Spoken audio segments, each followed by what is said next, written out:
So I did my project on Latin square design.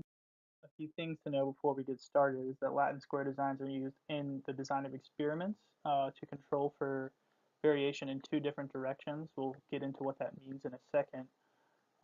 The reason it's a square is because the number of rows, columns, and treatments all have to be equal. Um, so if we take a look, this is the basic layout for a Latin square design. You have row, rows, columns, and factors or treatments.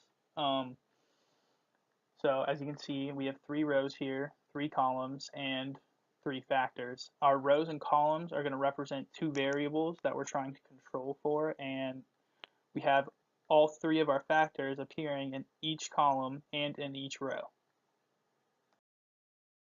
As an example, I used a road building experiment where, say, we have to build a road and we need to test how many people are going to be on the road each day.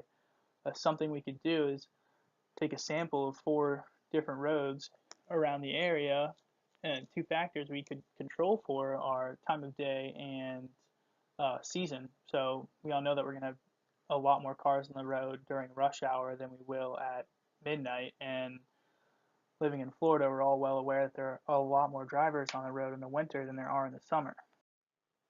What a Latin square design does is it allows us to ensure that we test each road during each of the seasons and each road during each of the different time periods.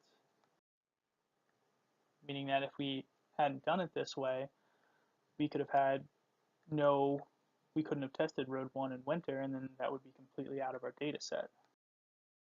Here we have our basic ANOVA table for a Latin square design. You just set it up so that you have your row columns and factors and whatever each of those represent.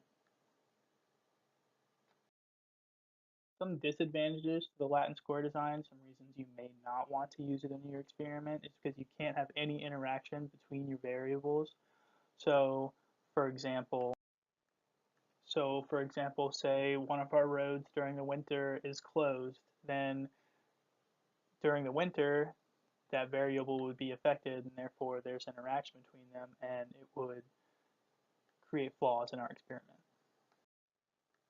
Another thing that we have to take into account is that all of our levels have to be equal. So we have the same number of time periods, seasons, and roads. Um, Sometimes you can't set your factors up that way, and a Latin square just won't work.